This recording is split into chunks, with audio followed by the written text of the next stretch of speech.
दोस्तों NSDL limited की बात करें तो स्टॉक के अंदर लगातार गिरावट का दौर जारी है। स्टॉक आप देख सकते हो कि जहां पे 1400 को पार कर गया था वो गिरते हुए काफ़ी नीचे आ गया है। ऐसे में क्या है आगे की संभावना उसको समझने की कोशिश करेंगे इस वीडियो के माध्यम से।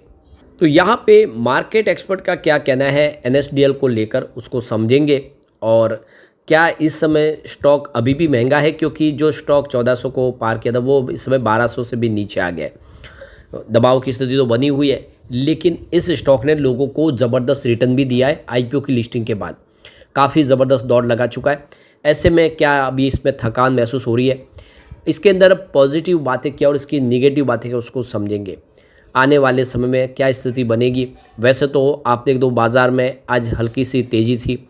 एफआई और डीआई का रुझान बाज़ार को लेकर कैसा है उसको समझेंगे इस वीडियो के माध्यम से। लेकिन फ्रेंड्स उससे पहले अगर आप पहली बार हमारे चैनल पे आए तो चैनल को सब्सक्राइब कर दीजिए, एक बेल आइकॉन दबा दीजिए ताकि जब भी नया वीडियो बने पहला नोटिफिकेशन आपको मिले। वीडियो पसंद आए तो लाइक से ज़रूर कीजिए। चलो फ्रेंड्स वीडियो स्टार्ट करते हैं। मैं हूँ आपका दोस्त एसपी दवे और हमारे अपने चैनल ऑनलाइन कमाई में आपका बहुत बहुत स्वागत है। तो सबसे पहले बीएससी सेंसेक्स की बात करें तो आज 80,597 के स्तर पे क्लोजिंग थी, जहां पे 57 पॉइंट की तेज़ी थी, यानी 0.072% की तेज़ी। तो बड़ी तेज़ी तो नहीं थी, लेकिन क्लोजिंग ग्रीन में हुई है। तो आप देखें तो फिलहाल बाजार एक सीमित दायरे में ही ट्रेड कर रहा है और पिछले कई दिनों से हमने देखा है कि 84,000 के ऊपर स्तर जा नहीं पा रहा है, वहाँ से दबाव आ जाता है और 80,000 के नीचे नहीं जा रहा है। तो एक 80,000 से 84,000 की एक इसकी रेंज बनी हुई है। 86,000 का ऑल टाइम हाई है, उसको पार किया तो नई तेज़ी की संभावना दिख सकती है। अब यहाँ पे देखो कि एफआई ने आज बाजार में बिकवाली की है। एफआई लगातार बिकवाले, सिर्फ 8 अगस्त को उन्होंने खरीदारी की थी 1932 करोड़ की। एक दिन था ऐसा इस महीने में, बाकी लगातार उन्होंने बिकवाली की है। आज उन्होंने 11,350 करोड़ का फ्रेश इन्वेस्टमेंट किया, लेकिन सामने 14,994 करोड़ की बिकवाली कर दी। इसका मतलब ये कि उन्होंने आज 3,644 करोड़ की अपनी बिकवाली की है। तो लगातार बिकवाले, और इस महीने में अभी तक उन्होंने 22,264 करोड़ की बिकवाली कर दी है। तो बाजार में दबाव की स्थिति की वजह यह भी है कि एफआई बाजार में अभी भी भरोसा नहीं कर रहे। ये बिकवाली लगातार उनकी जारी है, लेकिन बाजार को जो सपोर्ट मिल रहा है वो डीआई की तरफ, और डीआई ने बहुत ज़बरदस्त खरीदारी की है। एफआई की बिकवाली के मुकाबले डीआई की खरीदारी डबल से ज़्यादा है। तो आप देखें तो आज उन्होंने 13,982 करोड़ का फ्रेश इन्वेस्टमेंट किया, सामने 8,358 करोड़ की उन्होंने बिकवाली की। तो उनकी जो खरीदारी निकल के आ रही है वो 5,623 करोड़ की है, यानी जम के खरीदारी की उन्होंने काफ़ी अच्छा निवेश किया है। और इस महीने में अब तक उन्होंने 51,899 करोड़ की ज़बरदस्त खरीदारी कर की है, जबकि एफआई की बिकवाली 22,000 करोड़ के आसपास की है। उसके सामने इन्होंने 52,000 करोड़ की खरीदारी कर ली है। यानी इंडिया के जो फंड हाउस है बड़े, वो भरोसा करें बाजार पर, उनको विश्वास है कि आने वाले समय में बाजार कमाल करेगा।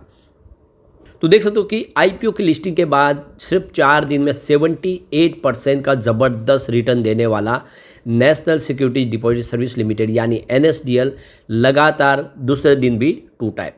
कंपनी ने जब चालू वित्त वर्ष में 2026 की पहली तिमाही में आप देखें तो ये अपने कारोबारी नतीजे पेश किए। उसके बाद में निवेशकों ने यहाँ पे प्रॉफिट बुकिंग शुरू कर दी और लगातार 2 दिनों की गिरावट में 10% स्टॉक गिर चुका है। और आज की बात करें तो इसमें 2.5% की गिरावट हुई और 1175 के आसपास क्लोजिंग दी। इंट्राडे में 369% की गिरावट हुई। तो ये देखिए 800 रुपये का आईपीओ था, 880 में लिस्ट हुआ था, और आप देखें तो सिर्फ 4 लगातार कारोबारी सत्र में यह 1425 का रिकॉर्ड हाई बना गया था। तो अब ये गिरना शुरू हुआ। तो बिल्कुल ऐसा ही इसमें अगर आप देखें तो हमें वो लग रहा है कि जिस तरह से ये टाटा टेक्नोलॉजी के साथ में होता है, टाटा टेक्नोलॉजी लिस्टिंग के बाद ज़बरदस्त 2-3 दिन अच्छा किया, उसके बाद में एक तरफा गिरते हुए 1000 पे आ गया। 1400 के आसपास का जो शेयर था और एक तरह से उसने एक गिरावट की रेंज बनाई। तो यहाँ पर भी थोड़ा सा लोगों को डर हो रहा है कि क्या फिर वैसा ही हो जाएगा। तो इस बार कंपनी ने जो अपना जो प्रॉफिट दिखाया, देख सकते हो कि प्रॉफिट में यहाँ पे कंपनी का 15.1% की वृद्धि हुई है, जो 89.6 करोड़ के आसपास रहा है। तो इसका जो श्रेय है बेहतर परिचालन प्रदर्शन को दिया जा रहा है। हालांकि कंपनी का जो रेवेन्यू है उसमें 7.4% की गिरावट हुई है, जो 312 करोड़ के आसपास आ गया। और यही एक बड़ी प्रॉब्लम बनी है, क्योंकि कंपनी का रेवेन्यू गिरा, जिससे दबाव की स्थिति बनी है। एक ये बात अच्छी रही कि कंपनी का जो एबिटाडा है उसमें 18.3% की वृद्धि हुई है, जो 95.6 करोड़ तक पहुंच गया। इससे मुनाफे की दर मार्जिन पिछले साल जो 24% से बढ़ के 30.6% हो गई है, यानी कंपनी ने कम राजस्व में भी अधिक आपने कुशलता से काम किया है। तो अब कंपनी की जो भविष्य की योजनाएं देखें तो एनएसडीएल के प्रबंधन ने सीएनबीसी टीवी 18 को बताया कि रिटेल निवेशकों के बीच अपनी हिस्सेदारी बढ़ाना उनका लक्ष्य है। उनका मानना है कि कंपनी के दोनों बिजनेस विंग डिपॉजिटरी और डेटा प्रबंधन आगे मजबूत ग्रोथ की क्षमता रखते हैं, यानी पूरा भरोसा है कि आने वाले समय कंपनी का मैनेजमेंट कह रहा है कि बिजनेस और तेज़ी से बढ़ेगा। अब यहाँ पे देख सकते हो कि यह स्टॉक में गिरावट क्यों हुई। तो एनालिस्ट अमरीश बलिंगा ने कहा है कि आईपीओ मूल्य पर एनएसडीएल अपने प्रतिद्वंदी सीडीएसएल से सस्ता था, लेकिन तेज उछाल के बाद अब ये महंगा लगने लगा है। उन्होंने कहा है कि तेज कमाई की उम्मीद से कारोबारी ने शेयर को खरीदा, जिससे उछाल आया। ऐसे में आईपीओ निवेशकों को सीडीएसएल में आप देख सकते हो कि वापस जाने का एक विकल्प दिख रहा है, क्योंकि सीडीएसएल अब सस्ता हो गया, इसके मुकाबले पी रेशियो इसका हाई हो गया है, जिससे भी लोग यहाँ पे थोड़ा सा उनका मोह भंग हुआ है। अगर आप इसको अच्छे से समझना चाहते हो तो ये देख सकते हो, इसके पेयर कंपनियों से तुलना करके आप देख ही सकते हो। तो सीडीएसएल जो 1559 की इसकी आज की प्राइस है, इसका पी रेशियो 65.93 का है और मार्केट कैप 32,599 करोड़ का है। एनएसडीएल जिसकी प्राइस 1175 की है और पी रेशियो 71.67 का है, मार्केट कैप 23,507 का है। केफिन टेक्नोलॉजी जो आप देखें तो शेयर ट्रांसफर एजेंट के तौर पे काम करते हैं, 1128 की इसकी प्राइस है और 56.89 का पी रेशियो है, 19,444 करोड़ का मार्केट कैप है। केम सर्विस 3,868 की प्राइस है और 43.06 का इसका पी रेशियो है और इसकी जो मार्केट कैप है वो 19,133 करोड़ की है। अब आप ये समझ सकते हो, इन चारों कंपनियों को कंपेयर करें तो आपको ये समझ में आ जाएगा कि एनएसडीएल सबसे महंगा हो गया है और इसीलिए यहाँ पे दबाव की स्थिति बन गई है।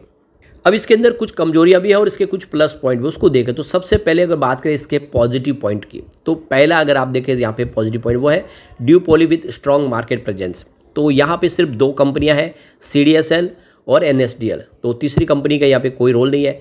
ऐसे में आप देख सकते हो कि ये दोनों मेजर जो प्लेयर्स हैं अपने लिए मार्केट शेयर खड़ा कर सकते हैं और आने वाले समय बिजनेस को तेज़ी से बढ़ा सकते हैं। तो जैसे जैसे आप देखें तो जो फिजिकल शेयर थे वो सारे डिजिटल रूप में ट्रांसफ़र किए जा रहे हैं। ऐसे में आप देखें डीमैट का काम संभालने वाली दोनों कंपनियों का रोल आगे बढ़ता हुआ दिखाई देगा और ये दोनों ही कंपनियां बेहतर करेगी। तो यहाँ पे एनएसडीएल के रिवेन्यू की बात तो आप देख सकते हो, उनका जो फीस कस्टडी इशूर फीस और ट्रांजैक्शन चार्जेस से आता है। तो ये देख लो कि इनकी जो subsidies company NSDL payment bank और एनएसडीएल डाटाबेस मैनेजमेंट, इससे इनकी इनकम जनरेट होती है। तो डाइवर्सिफाइड पोर्टफोलियो है जिससे आने वाले समय स्थिति और बेहतर होगी और ये अपना मार्केट शेयर बढ़ा सकता है। दूसरा अगर प्लस पॉइंट है तो गुड फाइनेंशियल हेल्थ, आप देख सकते हो कंपनी की फाइनेंशियल सेहत अच्छी है। रिवेन्यू लगातार आप देखें तो बेहतर हुआ है। आप देखो कि फाइनेंशियल 2022 में 8,212 करोड़ का रिवेन्यू था, फाइनेंशियल ईयर 2023 में 10,219 करोड़ तक पहुंचा, फाइनेंशियल 2024 में ये 12,682 करोड़ तक पहुंचा, तो फाइनेंशियल 2025 में 14,201 करोड़ तक पहुंचा। लगातार हर साल रिवेन्यू बढ़ रहा है। बात प्रॉफिट की करें तो देख सकते हो कि यहाँ पे 2022 में 2,125 करोड़ का नेट प्रॉफिट था, जो 2023 में 2,348 करोड़ तक पहुंचा, फाइनेंशियल 2024 में 2,754 करोड़ तक पहुंचा और फाइनेंशियल 2025 में ये 3,431 करोड़ तक पहुंचा। लगातार हर साल प्रॉफिट भी बढ़ रहा है। ये आंकड़े उत्साहवर्धक है जो इशारा कर रहे हैं कि ये कंपनी आने वाले समय कमाल कर सकती है। यहाँ पे देखिए दो इसकी कमजोरियां भी है, जिसमें आप देखें तो रेगुलेटेड बिजनेस, अगर आप देखें तो रेगुलेटरी चेंजेस आने से इसके बिजनेस पे फर्क पड़ सकता है और आने वाले समय आप देखें तो सरकार कोई और पॉलिसी लाती है जिससे भी बिजनेस में असर देखने को मिल सकता है। दूसरा है मार्केट रिस्क, तो इस समय देखें तो अगर मार्केट में आने वाले समय दबाव की स्थिति बनती है तो इसके वॉल्यूम में भी कमी आएगी। तो कुल मिला के ये दो इसमें निगेटिव बातें, दो पॉजिटिव बातें हैं।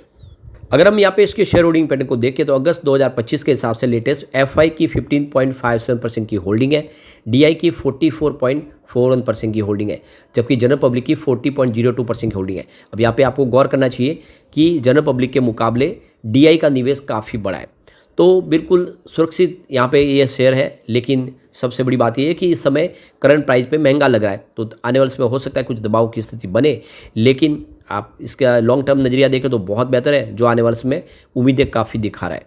लेकिन फ्रेंड्स कोई भी इन्वेस्टमेंट करने से पहले अपने फाइनेंशियल एडवाइजर से एडवाइस ले ले या अपना खुद का रिसर्च करें, क्योंकि मैंने वीडियो आपके एजुकेशनल पर्पज़ के लिए ही बनाया। वीडियो पसंद आए तो लाइक से जरूर कीजिए और चैनल को सब्सक्राइब कर दीजिए। Thank you friends.